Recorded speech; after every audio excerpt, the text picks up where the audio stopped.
Hello दोस्तों, नमस्कार। Welcome to this video. उम्मीद करता हूँ आप सब बहुत बढ़िया होंगे और आपकी तैयारियां भी बिल्कुल एकदम मस्त झमाझम चल रहे होंगे। तो आप जानते हैं मैं आपके जनरल स्टडीज का अध्ययन करा रहा हूँ। तो जनरल स्टडीज में आज हम फिजिक्स टॉपिक का दूसरा वीडियो कवर करने वाले हैं। तो फिजिक्स में आज जो टॉपिक हम कवर करेंगे वो है light, heat and thermodynamic, sound, wave motion, properties of micromatters. ये इतने टॉपिक्स हैं। इन टॉपिक से संबंधित जो इंपॉर्टेंट क्वेश्चन आपके उत्तर प्रदेश लोक सेवा आयोग के एग्जाम्स में आए हुए हैं उन क्वेश्चन को इस वीडियो के माध्यम से हम कवर करेंगे। आप जानते हैं ये वीडियो आपको शाम को 7 बजे हमारे इसी चैनल पर प्राप्त होता है पर डे, ठीक है।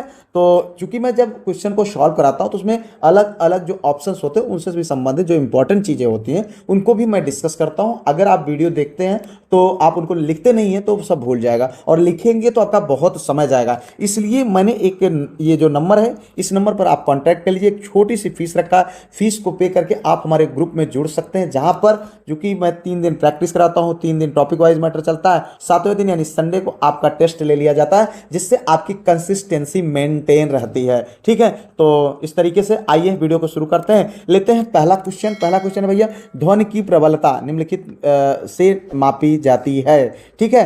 तो ये है भैया 4 विकल्प: आवृत्ति, डेसिबल, वेग और तरंग दैर्ध्य, ठीक है। तो यहाँ पर जो सही विकल्प है वो है भैया डेसिबल। ध्वनि की प्रबलता कैसे नापी जाती है? डेसिबल से, ठीक है। तो जानते हैं ध्वनि की प्रबलता ध्वनि तरंगों के आयाम पर निर्भर करती है। यदि ध्वनि तरंगों में लघु आयाम होता है तो ध्वनि मंद होती है, और यदि ध्वनि तरंगों में दीर्घ आयाम होता है तो ध्वनि प्रबल होती है। ध्वनि तरंगों का आयाम जितना अधिक होगा ध्वनि की प्रबलता उतनी ही अधिक होगी, और इसको हम कैसे मापते हैं? डेसिबल से, ठीक है। आगे बढ़ते हैं, लेते हैं अगला क्वेश्चन भैया, निम्नलिखित युग्मों में से कौन सा एक सही सुमेलित नहीं है? देखो भैया ये नहीं वाला बहुत खतरनाक क्वेश्चन होता है, तो ये गलती बहुत हो जाती है, इसलिए मैं इस क्वेश्चन को लगातार आपके हर प्रैक्टिस सेट में कम से कम 1, 2, 3 जरूर रखता हूं। और दूसरी चीज ये है कि इन टाइप के क्वेश्चन से आपको एक के साथ में 4 क्वेश्चन तैयार होते हैं। यहां पर देखिए मात्रा है और इसका एसआई मात्रक है, ठीक है। जैसे दाब या दबाव जो है उसका एसआई मात्रक क्या है? पास्कल है। उष्मा का जूल है, लेंस की क्षमता का डायोप्टर है, और रेडियो एक्टिव पदार्थ की सक्रियता का जो एसआई मात्रक है वो क्यूरी है। आपको बताना इसमें कौन सही सुमेलित नहीं है। तो यहाँ पर जो सही सुमेलित नहीं है मित्र वो है आपका डी ऑप्शन, रेडियो एक्टिव पदार्थ की सक्रियता। ये थोड़ा सा इसको मत समझिएगा, यहाँ पर ये जो है क्यूरी नहीं होता है, बल्कि क्या होता है? बेकुरल होता है। क्या होता है? बेकुरल। तो बाकी ये तीनों ऑप्शन जो हैं वो बिल्कुल सही हैं, ठीक है। तो आगे बढ़िए अगले क्वेश्चन की ओर। ये है भैया एक विशेष प्रकार का निद्रव वायु दाब मापी यंत्र कहलाता है। यहाँ पर 4 विकल्प हैं: एनीमोमीटर, अल्टीमीटर, क्रोनोमीटर, सेक्सटेंट। तो आपको बताना है सही विकल्प क्या है। देखो एनीमोमीटर, आयोग ने जो माना है वो एनीमोमीटर माना है, और इसे ये देखिए इस क्वेश्चन में मतलब एग्जाम में पूछा गया है। अब बाकी एक जगह पर आप कहीं जगह पर आपको अलग भी दिख सकता है, इस जगह पर मैंने अल्टीमीटर भी ऑप्शन देखा था। तो लेकिन जो सही है वो एनीमोमीटर है, तो उसी को आपको मानना है।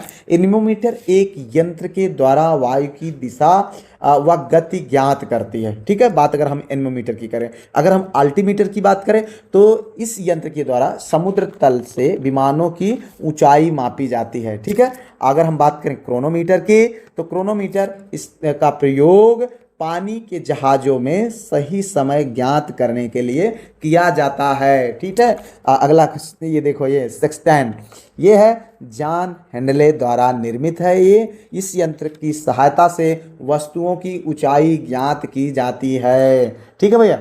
आगे बढ़ते हैं, अगला क्वेश्चन देखो यहाँ पर, निम्नलिखित एसआई यूनिटों में से कौन सी सही सुमेलित नहीं है? तो आपको बताना है ये कार्य का जूल, ठीक है, एसआई यूनिट, द्रव्यमान का किलोग्राम, बल का न्यूटन, दाब का डाइन। तो आपको बताना है कौन सही सुमेलित नहीं। एक और क्वेश्चन आपको मिल गया सुमेलन वाला, ठीक है। तो इसमें भी ये दाब का जो है डाइन ये सही सुमेलित नहीं है, बल्कि दाब का क्या होता है? पास्कल होता है, ठीक है। बाकी तो आपका चारों विकल्प सही है भैया। कार्य का जूल, बल का न्यूटन, द्रव्यमान का किलोग्राम, ठीक है। इस तरीके से आगे बढ़ते हैं अगले क्वेश्चन की ओर। ये है भैया उष्मा की इकाई निम्नलिखित में से कौन नहीं है? सेंटीग्रेड, कैलोरी, अर्ग और जूल। मित्र एक बात आप ध्यान से समझें कि ये क्वेश्चंस बहुत बहुत इंपॉर्टेंट है और बहुत मेहनत से तैयार किए जा रहे हैं। क्वेश्चंस को देखें, वीडियोज को जरूर लाइक करें, शेयर करें और अपने दोस्तों में सब्सक्राइब कर लें, चैनल को हाइप जरूर कर दिया करें, क्योंकि मैं मेहनत इसके लिए करता हूं, इसीलिए कहता हूं, सामान्यतः मुझे बोलना अच्छा नहीं लगता। ठीक है। और दूसरी चीज़ मैं आप लोगों को ये बता दूं मित्र कि ये क्वेश्चंस को आप इसी तरीके से तैयार करें। बाकी जो भी चीज़ें, पहले तो मैं आपके पीआईक्यूज को पूरा कवर करूंगा, ठीक है। 6 दिसंबर से पहले मुझे इसको ख़त्म करना है आपके एग्ज़ाम की डेट से। और उसके बाद लगातार, हालांकि प्रैक्टिस हमारी जारी रहेगी आपके एग्ज़ाम तक, लेकिन जो टॉपिक वाइज मैटर है वो 6 दिसंबर से पहले ख़त्म हो जाने चाहिए। उसके बाद जो आपके और भी चीज़ें, जो पीआईक्यू के अतिरिक्त एक्स्ट्रा चीज़ें हैं, उनको भी मैं आपके जो है वीडियोज के माध्यम से जैसे चल रही हैं वैसे मैं कवर करूंगा। तो बिल्कुल निश्चिंत रहे, जीएस को लेकर के बिल्कुल चिंता ना करें, ठीक है। तो इसमें आप बताइए भैया क्या सही विकल्प है? सही विकल्प है आपका ए, यानी सेंटीग्रेड, ठीक है। सेंटीग्रेड ताप की इकाई है तथा अर्घ जो है उष्मा की सीजीएस इकाई है। कौन? अर्घ उष्मा की सीजीएस इकाई, जबकि कैलोरी और जूल उष्मा की एसआई जो है 1 इकाई है, ठीक है। और इस प्रकार कैलोरी, जूल और अर्घ उष्मा की इकाई है, जबकि सेंटीग्रेड ताप की इकाई होती है। आगे बढ़ते लेते हैं अगला क्वेश्चन। निम्नलिखित युक्तियों में से किसके द्वारा भूकंप की तीव्रता मापन किया जाता है? सिस्मोग्राफ के द्वारा, स्टेथोस्कोप के द्वारा, यानी स्टेथोस्कोप जो आला जिसको बोलते हैं, जो डॉक्टर लगाते हैं, चेक करते हैं, ठीक है, काइमोग्राफ के द्वारा और पेरिस जो है स्कोप के द्वारा, ठीक है। तो इसमें आपको बताना है सही विकल्प क्या है। सही विकल्प भैया ए, यानी सिस्मोग्राफ के द्वारा, ठीक है। सिस्मोग्राफ भूकंपीय तीव्रता मापने वाला यंत्र है। और काइमोग्राफ की अगर हम बात करें तो यह है शरीर की क्रियाओं को ग्राफ द्वारा निरूपित करने वाला यंत्र, जैसे रक्तचाप, हृदय की धड़कन, उसको देखने वाला क्या है? काइमोग्राफ। तो काइमोग्राफ है, ठीक है। अगर हम स्टेथोस्कोप, जिसको हमने ये बोला, ये जो है आपका हृदय तथा फेफड़ों की आवाज़ सुनने का यंत्र है, जो डॉक्टर बढ़िया गले में डाल के टहलते हैं उसके लिए, ठीक है। अगर हम बात करें पेरिस्कोप का, तो पेरिस्कोप प्रकाश के परावर्तन के सिद्धांत पर कार्य करने वाला यंत्र है, जिसका उपयोग पनडुब्बी में किया जाता है। आगे बढ़ते हैं भैया अगला क्वेश्चन। महासागर में डूबी हुई वस्तुओं की स्थिति जानने के लिए निम्न में से किस यंत्र का प्रयोग किया जाएगा? आइडियोमीटर और गैल्वेनोमीटर, सेक्सटेंट, सोनार। तो आपको बताना है सही विकल्प क्या है। सही विकल्प है भैया डी, सोनार। सोनार एक तकनीक है, वो सोनार नहीं जो सोना देता है, ठीक है, कि जहाँ झुमका गड़ाते हैं लोग। सोनार एक तकनीक है जो नौ संचालक में जल के अंदर संचार करने तथा जल के अंदर डूबी या सतह पर वस्तुओं का पता करने के लिए ध्वनि संचरण का उपयोग करती है। इस तकनीक से समुद्र की गहराई भी मापी जाती है। वास्तव में इस तकनीक में एक तरह से ध्वनि तरंगों को भेजा जाता है। जब ध्वनि तरंग के सामने कोई वस्तु आ जाती है तो ध्वनि तरंगें उसमें टकरा कर वापस आ जाती हैं, जिससे वस्तु की दूरी का पता लगाया जाता है, ठीक है।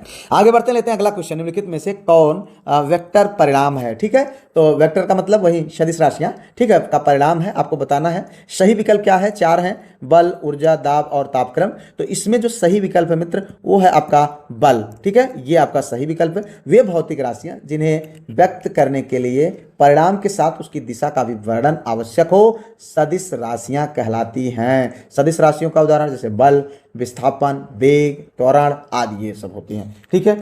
आगे बढ़ते लेते हैं अगला क्वेश्चन। यहाँ पर भैया विद्युत विभव के संदर्भ में निम्नलिखित कथनों में से कौन सा इससे सही है? तो देखो यहाँ पर 2 कथन, एक यह एक अदिश राशि है, यह एक सदिश राशि है, ठीक है। तो आपको बताना है कौन, केवल एक, केवल दो, एक और दो, दोनों, ना तो एक ना तो दो।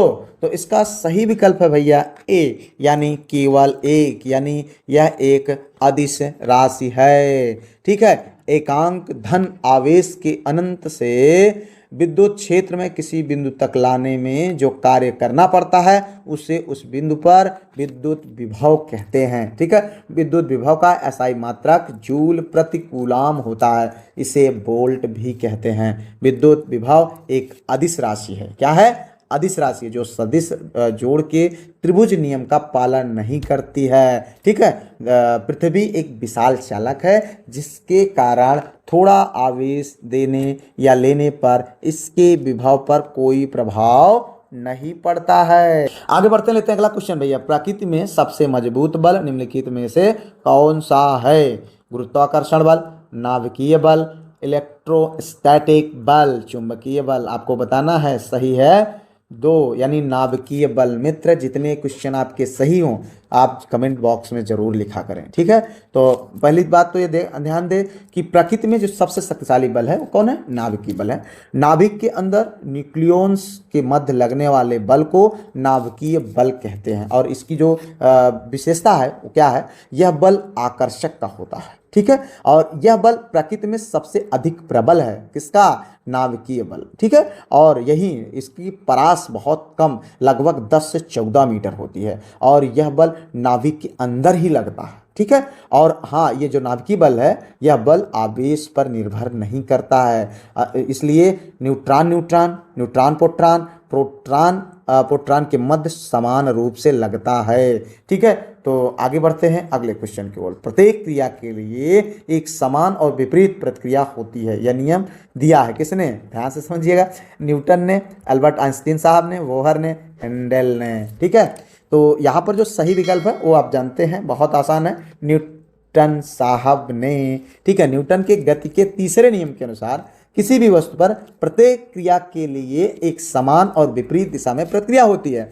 जैसे कि न्यूटन ने गति विषयक 3 नियमों का प्रतिपादन दिया है, जिसमें प्रथम जो है जड़त्व का नियम, द्वितीय जो है कि वस्तु पर आरोपित बल बराबर वस्तु के संवेग में परिवर्तन की दर, तथा जो तीसरा है उसे प्रतिक्रिया का नियम के नाम से भी क्रिया प्रतिक्रिया के नाम से भी जाना जाता है, ठीक है। तो इस तरीके से आपको ये न्यूटन का नियम रहा। आगे बढ़ते हैं अगला क्वेश्चन। ये देखो भैया, चिड़िया के उड़ने से न्यूटन का सिद्धांत जो सिद्ध होता है वो आपको बताना है। गति का तीसरा नियम, गति का दूसरा नियम, गति का पहला नियम, गति का दूसरा और तीसरा नियम दोनों आपको बताना है कि न्यूटन का कौन सा गति होता है चिड़िया के उड़ने से, ठीक है। आपको इसमें जो सही विकल्प है वो गति का तीसरा नियम है, ठीक है। चिड़िया के उड़ने से न्यूटन की गति का तीसरा नियम सिद्ध होता है। इस सिद्धांत के अनुसार हर क्रिया की समान और विपरीत दिशा में प्रतिक्रिया होती है। जितना बल कोई वस्तु अन्य दूसरी वस्तु पर आरोपित करेगा उतना ही बल विपरीत दिशा में अन्य दूसरी वस्तु द्वारा उस वस्तु पर कार्य करता है, ठीक है। पंखे से हवा को जैसे चिड़िया काटती है तो आगे की ओर बढ़ता है, ठीक है। आगे बढ़िए, यहाँ पर देखिए, जब किसी शेविंग बुश को यानी दाढ़ी बनाने वाली बुश, ठीक है, को पानी में से निकाला जाता है तो उसके बाल आपस में चिपक जाते हैं। इसका क्या कारण है? ठीक है, ये देखिए भैया, घर्षण, प्रत्यास्थता, श्यानता, पृष्ठ तनाव। आपको बताना है सही विकल्प क्या है। तो यहाँ पर जो सही विकल्प है मित्र वो है आपका डी, यानी पृष्ठ तनाव, ठीक है।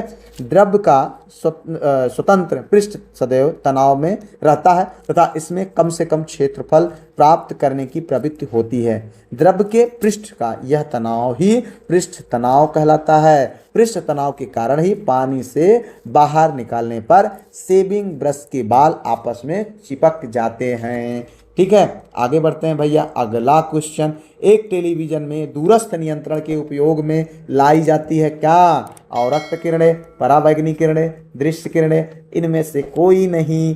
तो आपको बताना है सही विकल्प क्या है।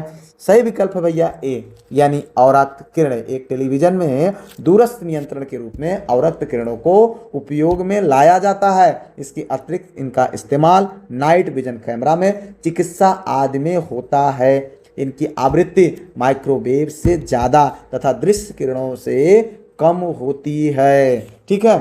तो इसको आप समझे। आगे बढ़ते हैं अगला क्वेश्चन। ये है भैया, निम्नलिखित में से कौन सामान्य परिस्थिति में वृक्ष के पत्तों की सरसराहट का डेसिबल स्तर प्रदर्शित करता है? 10 dB, 20 dB, 60 dB, 100 dB, यानी डेसिबल, ठीक है। आपको बताना है सही विकल्प क्या है। सही विकल्प भैया बी, यानी 20 डेसिबल।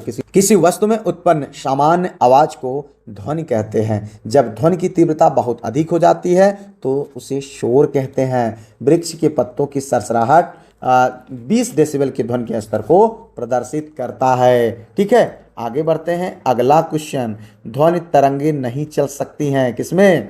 ठोस में, द्रव्यों में, गैसों में, निर्वात में। ध्वनि तरंगे डी यानी निर्वात में नहीं चल सकती हैं। ध्वनि तरंगों के संचलन के लिए माध्यम की आवश्यकता होती है। माध्यम ठोस होता है, द्रव में होता है या गैसों में होता है। ठीक है, निर्वात में ये तरंगे नहीं चल सकती हैं। ठीक है, आगे बढ़ते हैं। अगला क्वेश्चन ये देखो भैया, सोनार, क्या सोना वाला सोनार नहीं भैया, का में हम उपयोग करते हैं रेडियो तरंगों का, श्रव्य ध्वनि तरंगों का, पराश्रव्य तरंगों का, अपश्रव्य तरंगों का। तो यहाँ पर जो सही विकल्प है मित्र वो है पराश्रव्य तरंगों का। ठीक है, तो सोनार का जो फुल फॉर्म होता है साउंड नेविगेशन एंड रैंगिंग, ठीक है, में पराश्रव तरंगों के द्वारा समुद्र की अधिक गहराई में डूबी वस्तुओं का पता लगाया जाता है। जैसा कि अभी हमने अर्लियर क्वेश्चन में देखा, सोनार का प्रयोग नौ संचालकों द्वारा किया जाता है जो नौका चलाते हैं। ठीक है, सोनार की सहायता से महासागर में डूबी हुई वस्तु की स्थिति जानने के लिए उच्च आवृत्ति की पराश्रव तरंगों को महासागर की गहराई में भेजा जाता है। ये तरंगे वस्तु से टकराकर वापस आ जाती हैं, जिससे वस्तु की स्थिति का पता लगाया जाता है। ठीक है, आगे बढ़ते हैं भैया। अगला क्वेश्चन, गुरुत्वीय तरंगों को पहली बार देखा गया सितंबर 2014 में, सितंबर 2015 में, अगस्त 2017 में, अक्टूबर 2017 में। तो यहाँ पर जो सही विकल्प है भैया वो है सितंबर 2015 में। ठीक है, अल्बर्ट आइंस्टीन ने साधारण सापेक्षता का सिद्धांत प्रस्तुत किया था। ठीक है, इस सिद्धांत के अनेक पूर्वानुमानों में से एक अनुमान काल अंतरण यानी टाइम स्पेस को भी विकृत कर सकने वाली गुरुत्वाकर्षण तरंगों की उपस्थिति भी थी।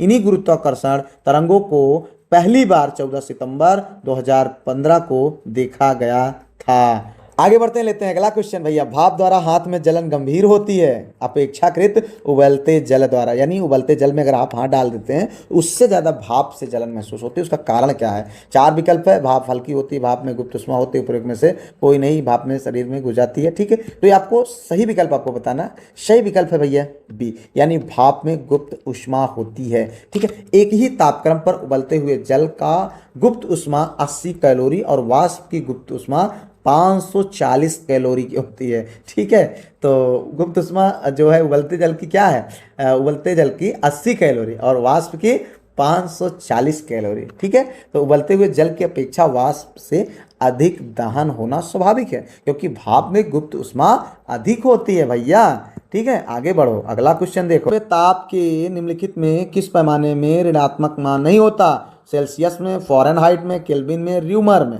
सही विकल्प आपको बताना है यहाँ पर सी, यानी केल्विन में। केल्विन पैमाने पर जल के हिमांक को 273 केल्विन तथा भाप बिंदु को 373 केल्विन अंकित किया जाता है और इसके बीच की दूरी को 100 बराबर भागों में बांट दिया जाता है।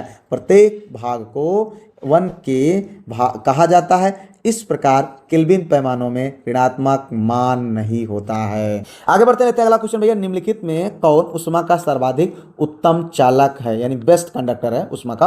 आपको बताना है जल, पारा, बेंजीन और चमड़ा। तो सही विकल्प क्या है?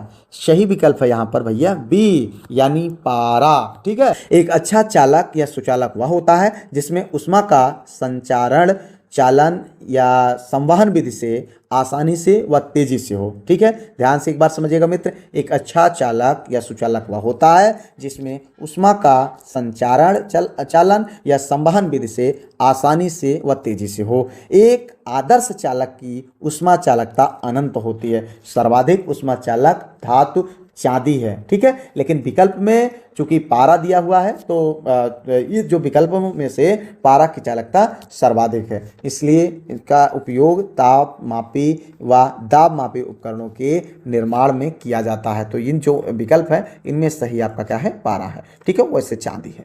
आगे बढ़ते रहते हैं। अगला क्वेश्चन भैया, प्रकाशीय संचार का क्या लाभ नहीं है? अधिक गति, कोई चुंबकीय शोर नहीं, कोई विद्युत शोर नहीं, अधिक बैंड चौड़ाई। ठीक है, आपको बताना है सही विकल्प क्या है। तो यहाँ पर भैया सही विकल्प है अधिक गति। ठीक है, प्रकाश संचार के मुख्य लाभ सुरक्षित संचार, विद्युत चुंबकीय संगतता, तीव्र गति से डेटा ट्रांसफर, लंबी दूरी तक पॉइंट से पॉइंट डेटा को पहुंचाना। ठीक है, कम ऊर्जा की खपत आदि होता है। आगे बढ़ते लेते हैं। अगला क्वेश्चन, कौन सी ठोस अवस्था युक्त नहीं है? देखो यहाँ पर CRT, FET और LED टनल डायोड। तो भैया यहाँ पर सही विकल्प है CRT। CRT का मतलब कैथोड रे ट्यूब, जो कि सॉलिड स्टेट डिवाइस नहीं है, क्योंकि इसमें वैक्यूम ट्यूब का प्रयोग किया जाता है, इस्तेमाल किया जाता है। ठीक है, ऐसे इलेक्ट्रॉनिक डिवाइस जिसमें वैक्यूम ट्यूब की बजाय ठोस सेमीकंडक्टर, क्रिस्टल, सिलिकॉन, जर्मेनियम आदि के माध्यम से विद्युत धारा प्रवाहित होती है, उसे सॉलिड स्टेट डिवाइस कहते हैं। ये सारी सॉलिड स्टेट डिवाइस हैं, बट ये क्या है, ये ठोस अवस्था युक्त डिवाइस नहीं है। आगे बढ़ते लेते हैं अगला क्वेश्चन। भैया एलईडी की कार्यप्रणाली किस सिद्धांत पर आधारित है? तो प्रतिदीप्ति पर, स्फुरदीप्ति पर, विद्युत संदीप्ति पर, प्रयुक्त में से कोई नहीं। तो ये सही विकल्प है विद्युत संदीप्ति। ठीक है, तो इसको अलग अलग भी लिखा जाता है, विद्युत संदीप्ति। ठीक है, तो एलईडी का जो पूरा नाम है आप जानते हैं, लाइट इमिटिंग डायोड। ठीक है, यह एक सेमी कंडक्टर डिवाइस है जो प्रकाश को बाहर की ओर छोड़ता है। ठीक है, एलईडी के अंदर एनोड और कैथोड स्थित होता है। इसमें मुख्य प्रकाशोत्पादन घटक मलियन आर्सेनाइड होता है। यदि विद्युत ऊर्जा को प्रकाश में बदलना है तो इसका जो कार्यप्रणाली विद्युत संदीप्ति के सिद्धांत पर आधारित मानी जाती है। निक होलोनिक को एलईडी के पितामह के रूप में जाना जाता है। आगे बढ़ते लेते हैं अगला क्वेश्चन। निम्नलिखित में से कौन अन्य तीनों की तुलना में ज्यादा सूर्य की रोशनी परावर्तित करता है? ठीक है, तो ये है भैया पहला विकल्प रेत का रेगिस्तान, धान की खेती की भूमि, ताजा बर्फ से ढकी भूमि, प्रेरी भूमि जो कि समशीतोष्ण घास का मैदान बोला जाता है। जिसमें आपको बताना है जो सही विकल्प है वो है सी, यानी ताजा बर्फ से ढकी भूमि। ध्यान से समझिएगा मित्र, जो विकल्प दिए गए इन चारों विकल्पों में ताजा बर्फ से ढकी भूमि में सबसे ज्यादा जो है क्या करती है, रोशनी परावर्तित करती है। ठीक है, सूर्य की रोशनी को। अब सूर्य की रोशनी का हिम जो है ये ताजा बर्फ से ढकी जो भूमि होती है जिसे हिम कह सकते हैं, जो कि 70 से 90%।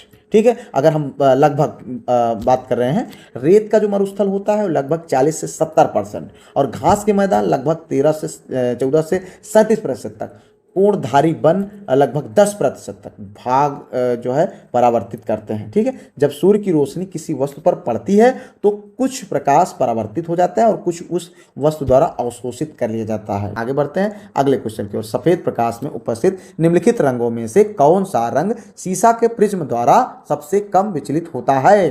तो आपको बताना है हरा रंग, लाल रंग, बैंगनी रंग, नारंगी रंग। तो इसमें जो सही विकल्प है वो है बी, यानी लाल रंग। ठीक है, तो ये जो है किसी भी रंग के प्रकाश का प्रकीर्णन या विचलन उसकी तरंग दैर्घ्य पर निर्भर करता है। जिस रंग के प्रकाश की तरंग दैर्घ्य सबसे कम होती है उस रंग के प्रकाश का प्रकीर्णन सबसे अधिक, तथा जिस रंग के प्रकाश की तरंग दैर्घ्य सबसे अधिक उस रंग के प्रकाश का प्रकीर्णन सबसे कम होता है। लाल रंग के प्रकाश की तरंग दैर्घ्य जो है सबसे अधिक होने के कारण इसका विचरण तथा प्रकीर्णन सबसे कम होता है, जबकि बैंगनी रंग के प्रकाश की तरंग दैर्घ्य सबसे कम होने के कारण इसका विचलन तथा प्रकीर्णन सर्वाधिक होता है। आगे बढ़ते लेते हैं अगला क्वेश्चन। निम्नलिखित में किसका वेग अधिकतम होता है? कॉस्मिक किरण का, प्रकाश का, इलेक्ट्रॉन का, पराध्वनिक तरंग का।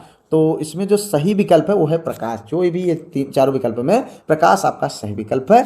तो प्रकाश का वेग जो है अधिकतम होता है। प्रकाश का चाल 3 × 10⁸ मीटर प्रति सेकंड होती है। ठीक है, प्रकाश तरंग विद्युत चुंबकीय तरंगे होती हैं, इसलिए इन तरंगों के संचरण के लिए किसी माध्यम की आवश्यकता नहीं होती है। ठीक है, आगे बढ़ते हैं अगला क्वेश्चन भैया। रोगियों के दांत देखने में दंत चिकित्सकों द्वारा प्रयुक्त दर्पण होता है कौन? उत्तल, अवतल, समतल या इसमें से कोई नहीं। तो सही विकल्प भैया आपका अवतल।